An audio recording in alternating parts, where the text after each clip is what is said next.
So I was sitting here thinking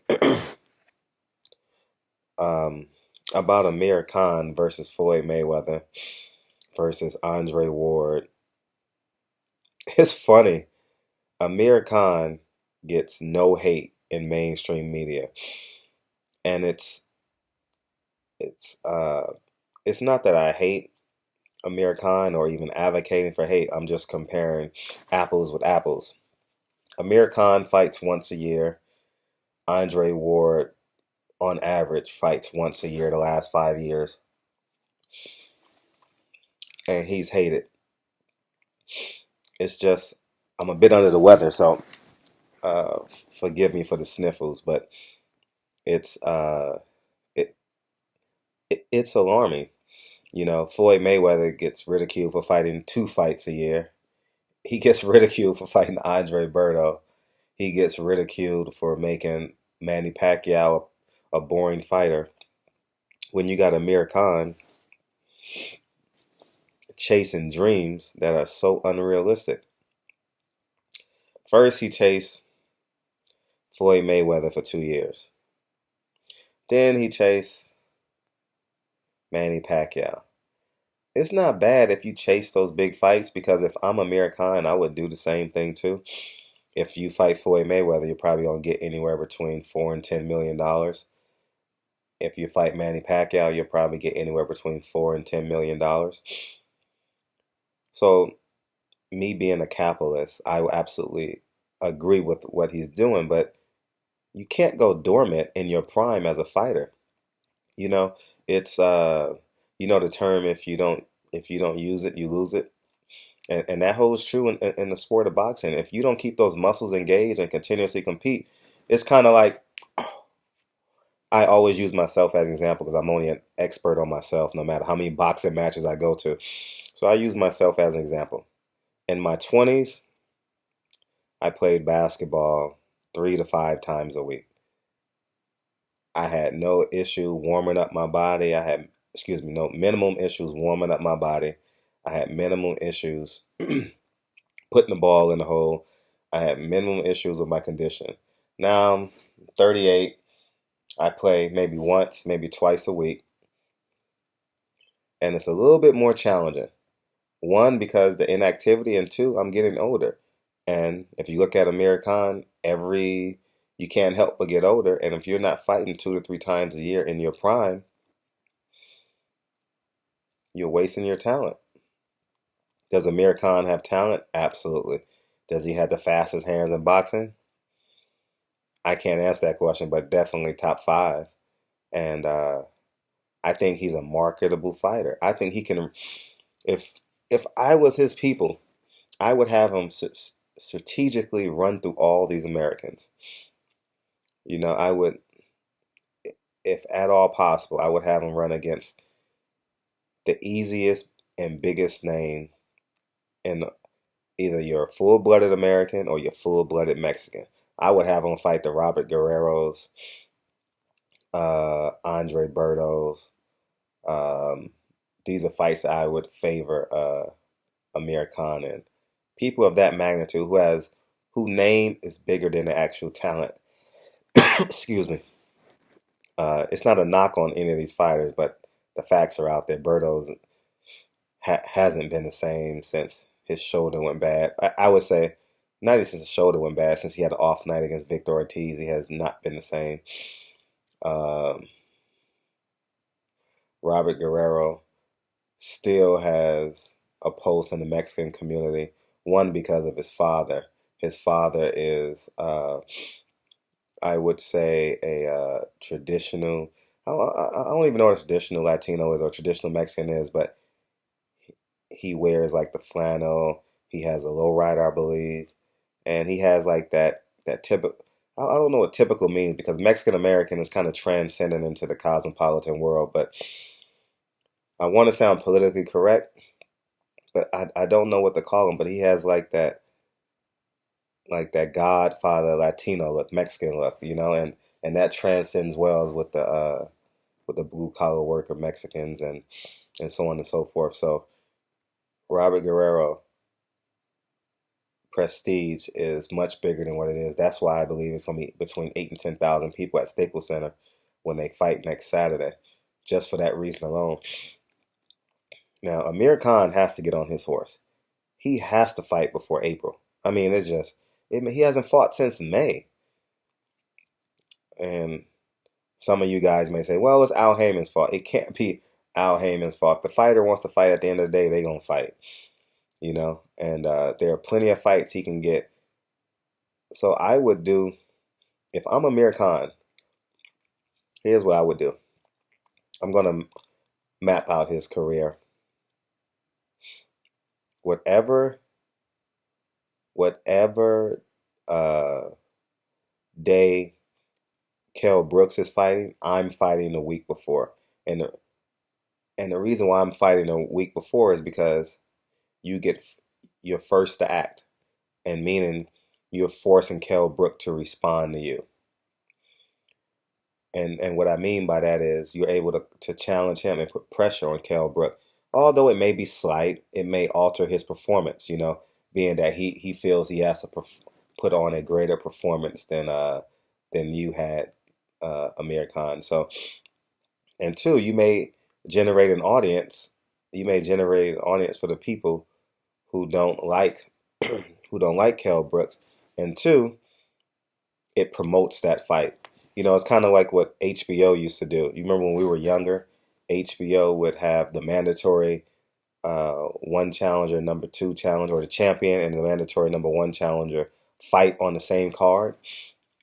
And then they would fight 3 months or 4 months down the line for the belt or whatever it may be. But Amir Khan has to get on his horse. And it's just, it bothers me to some degree that Amir Khan is not getting the public hate. Andre Ward is he's the black sheep of the family now. He's probably the most hated man in boxing. And people say it's always the black fighter. Now, if you look at Andre Ward, I'm comparing attributes. So don't say I'm being racist. But if you look at the typical black fighters that are revered, they typically are pretty bold, pretty outspoken, pretty flamboyant, and Andre Ward is neither of them.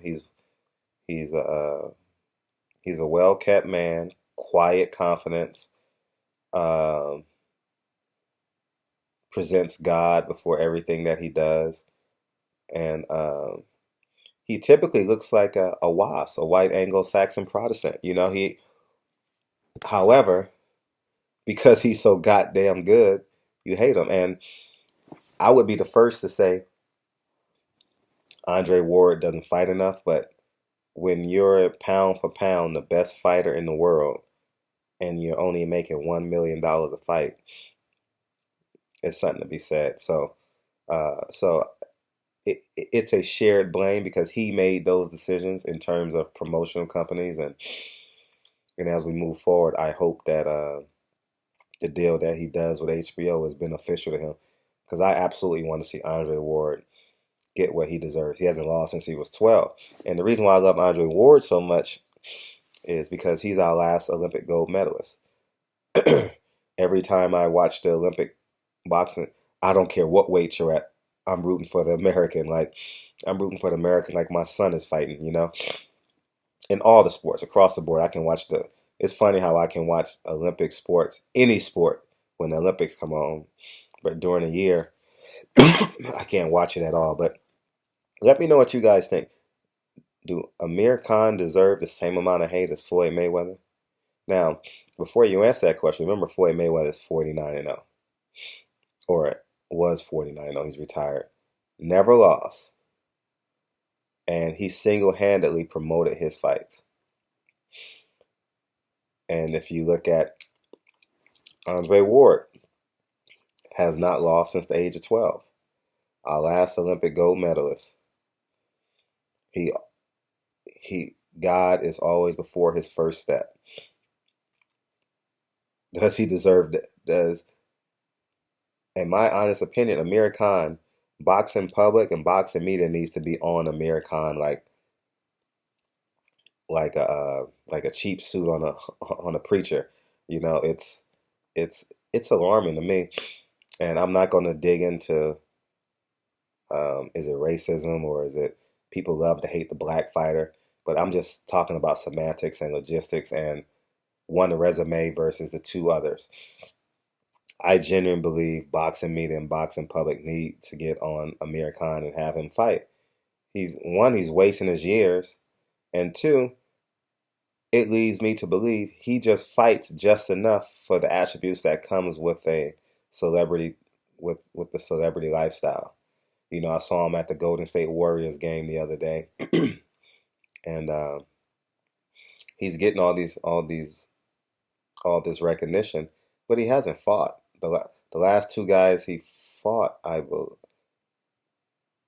Devin Alexander, I believe, and Chris Algieri. I believe those were his last two fights, if I'm not mistaken. So let me know what you guys think.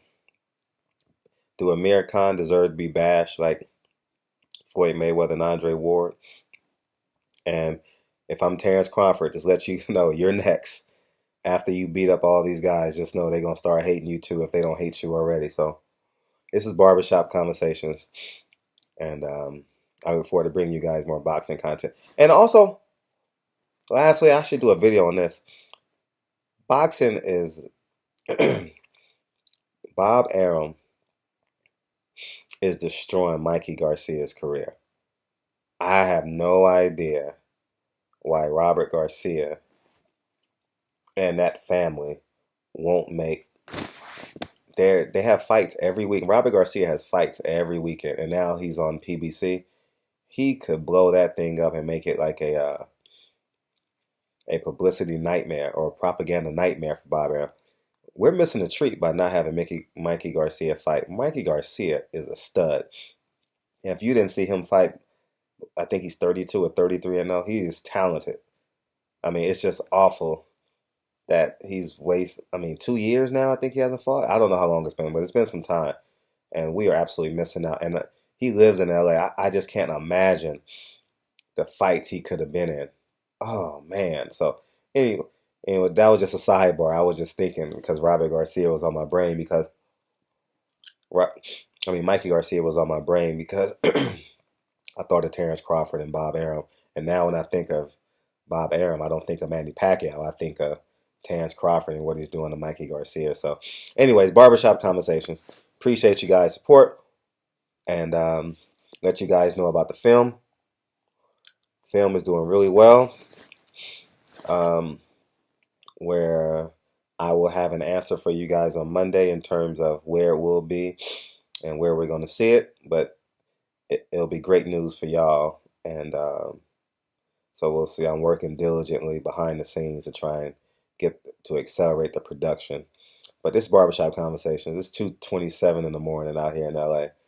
And I figured I'll take a break. I haven't did a video because I'm working on this film. But all you guys have been great. And I truly appreciate you guys' support. And I look forward to bringing you guys some more boxing content. And LA Rams are back in LA. That's exciting for us. So more tax dollars. So we'll be able to fill in these damn potholes in our street. At least we'll know the streets will be clean going to and from that arena. So anyways, Barbershop Conversation. Appreciate you guys' support. I don't want to ramble you guys to death. And I thank you guys for your support. Peace.